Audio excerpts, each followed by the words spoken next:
I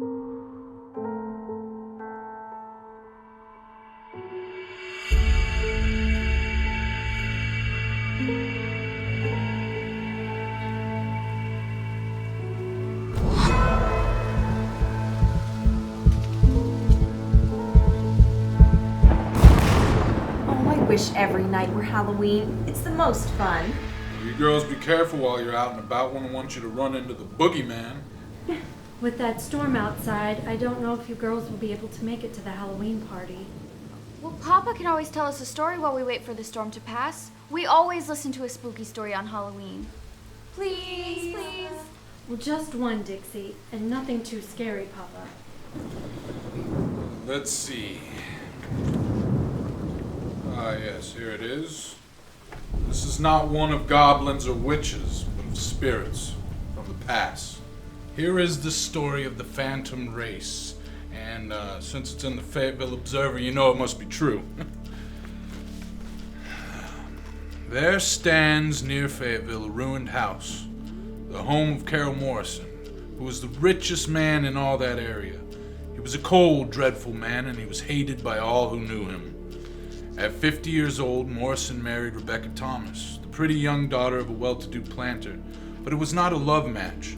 Her parents forced her to marry Morrison because of his great wealth.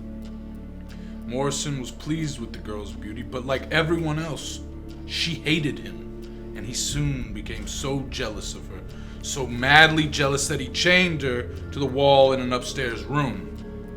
Before she was forced to marry, Rebecca had loved another and promised to marry him.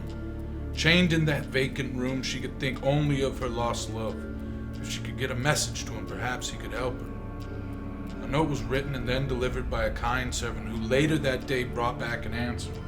Her love would attempt to rescue her that very night. As night fell, her lost love entered the house, unshackled the chains, and carried Rebecca out to his white horse and rode away. But the jealous husband had been aroused. He quickly mounted his favorite black horse and raced after them. 50 years after the tale, the phantom race still continues. A white steed carrying the ghostly riders of a man and a woman. A black steed carrying a single rider. Phantom horses and riders in a race to their fate. Faster and faster fall the hoofbeats. The black steed with its single rider all the time gaining on the white one with its double burden. When the white horse slips and falls, the two riders are thrown from their mount with such a terrible force that they hit the mighty oak and instantly disappear into the mist. A moment later, the black horse trips over the white one, and that rider is thrown, his neck snapping like a twig. The phantom race has claimed the lives of the innocent and the cruel. It was indeed, and always will be, a race to the death. The haunted mansion now stands in ruins, a home for bats and owls and rats. But if you dare, you can visit the place and maybe see the race for yourself. It is said to be especially spectacular on All Hallows Eve.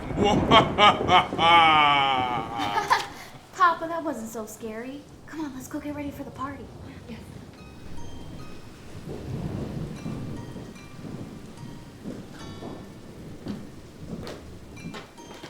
I'll give you 2 fortunes, my fine little lad, for you to accept or refuse.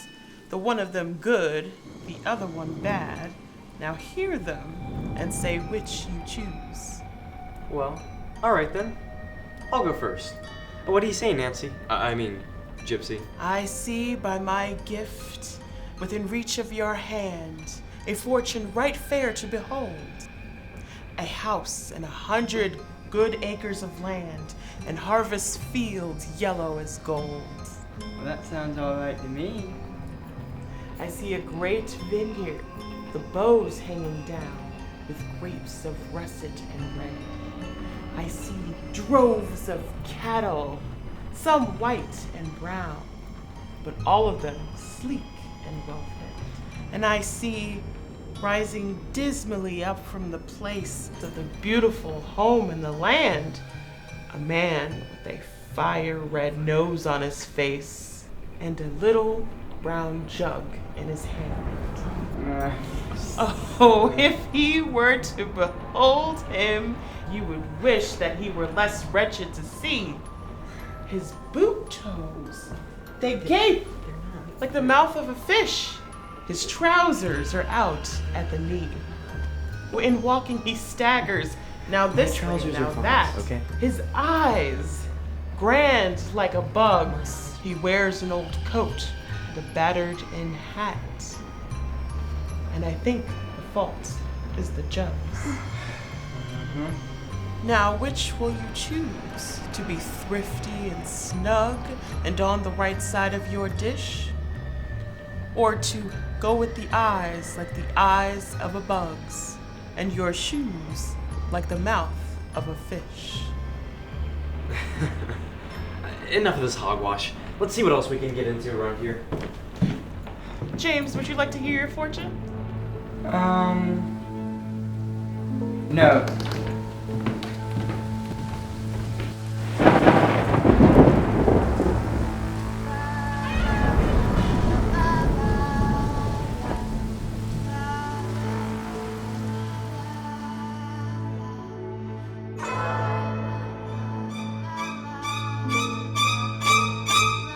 Ah! You're so annoying! You're so mean. Mama! Papa! Stop copying me!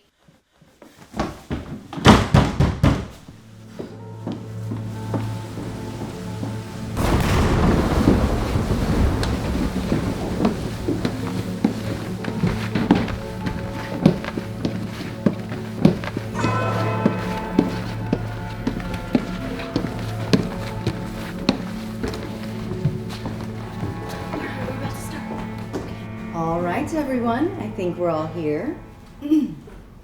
Be silent in that solitude, which is not loneliness, for then the spirits of the dead who stood in life before thee are again. In death around thee, and their will shall overshadow thee, but still you may be seated. Josie, do we really have to do this tonight? It seems a bit sacrilegious to me.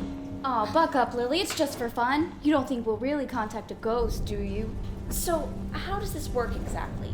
How will we know if a spirit is here? So we ask questions, and the planchette moves around the board and spells out the answers. Now rest your fingers lightly. Be sure not to push it. And I'll start. Are there any spirits here with us tonight? Josie, this is over the top. I know one of you is sliding this thing. What's the matter, Lily? You think the ghost will tell us some secrets? Who are you? E-O-E. Just the shutters banging, kiddos. And you know, the electricity always goes out when there's a storm. Wait. If this is real, then let me ask a question, Josie. All right, go ahead. What do you want? Why? Oh. You! Well, I think we'd best put this thing away before y'all really invite some trouble. Aw, come on, it was just a joke.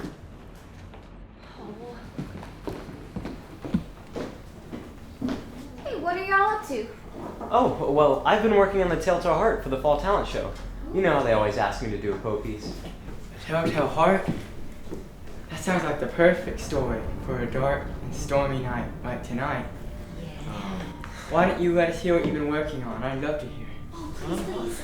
Come on, I'm gonna pull out a chair. Let's listen.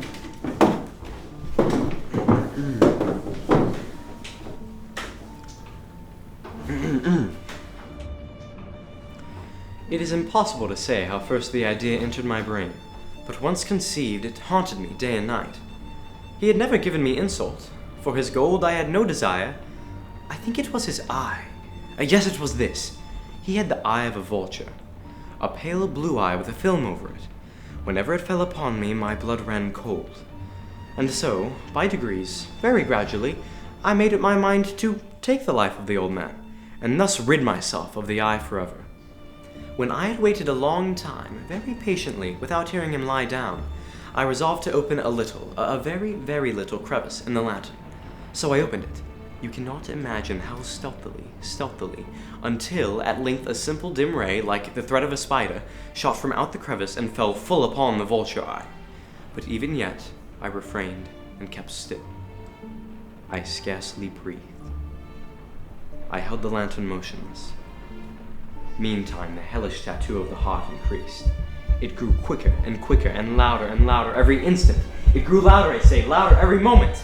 With a loud yell, I threw open the lantern and leaped into the room. He shrieked once. Once only. In an instant, I dragged him to the floor and pulled the heavy bed over him. The old man was dead. I removed the bed and examined the corpse. I placed my hand upon the heart and held it there for many minutes. There was no pulsation. He was stone dead. His eye would trouble me no more. If you still think me mad, you'll think so no longer once I describe the wise precautions I took for the concealment of the body. First of all, I dissembled the corpse. I cut off the head and the arms and the legs. I then took up 3 planks from the flooring of the chamber and deposited all between the scantlings. I then replaced the boards so cleverly, so cunningly, that no human eye, not even his, could have detected anything wrong. There was nothing to wash out. No stain of any kind, no blood spot whatever. I had been too wary for that. A tub had caught all. When I made an end of these labors, it was 4 o'clock, still dark as midnight. As the bell sounded the hour, there came a knocking on the street door. I went down to open it, with a light heart, for what had I now to fear? There entered 3 men, who introduced themselves with perfect suavity as officers of the police. A shriek had been heard by a neighbor during the night. Suspicion of foul play had been aroused, information had been lodged at the police office, and they, the officers, had been deputed to search the premises. But ere long I felt myself getting pale and wished them gone. My head ached, and I fancied a ringing in my ears. But still they sat and still chatted. The ringing became more distinct. It was a low, dull, quick sound. Oh, why would they not be gone? Oh, what could I do? It grew louder, and still the men chatted pleasantly and smiled. Was it possible they heard not? Oh, no. They heard, they suspected, they knew. They were making a mockery of my horror. This I thought, and this I think. But anything was better than this agony. Anything was more tolerable than this derision. I could bear those hypocritical smiles no longer. I felt that I must scream or die. And now again, hark! Louder! Villains! I shrieked. Dissemble no more! I admit the deed! Tear up the planks! Here! It is the beating of his hideous heart! Great job! Can't wait to watch. Thank you very much. I'm gonna go see what's for dinner. Y'all wanna come? Yeah, I heard there was donuts downstairs. Really? Ooh, it's a full moon out tonight. Shall we try our luck with the mirror game? Aren't you supposed to wait until midnight? I don't think it works until then.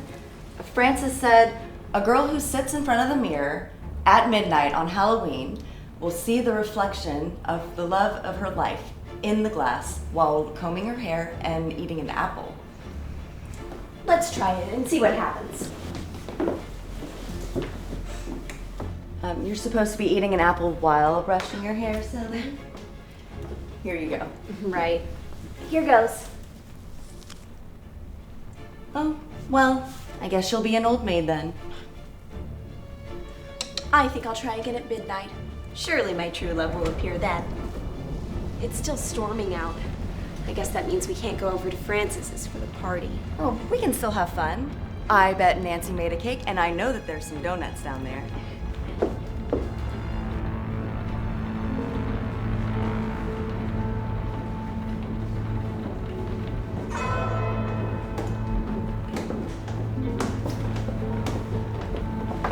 What in the world, Lily? The hair's standing up on the back of my neck.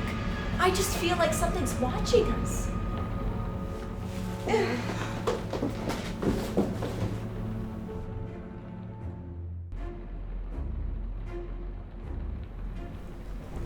I hope you girls didn't stir up any ghosts upstairs. Those spirit boards are nothing to play with. Oh, Papa, it's all in good fun. I'm sure the girls are just fine. Wow, Nancy, that looks wonderful. Nothing beats a great cake. I've been saving up my sugar for a special occasion. This cake is special. It's filled with magic charms to tell your futures. A ring for marriage in a year. A penny for wealth, my dear. A thimble for old maids and bachelors born. A button for sweethearts all forlorn. A key for a journey to make all right. And this you will see next Halloween night. How wonderful. I hope I get a ring. Life isn't all about romance, Lily. I feel like I'm destined to be a spinster, especially with all the boys away now. I think it finally stopped raining. We can go out after all. Mama, Papa, can we please go to Francis' party now? That's fine, girls. Just don't stay out too late. Your papa and I will have a nice, quiet evening at home. Watch out for the goblins and the witches and the boogeyman. Double, double, toil and trouble, fire burn and cauldron bubble.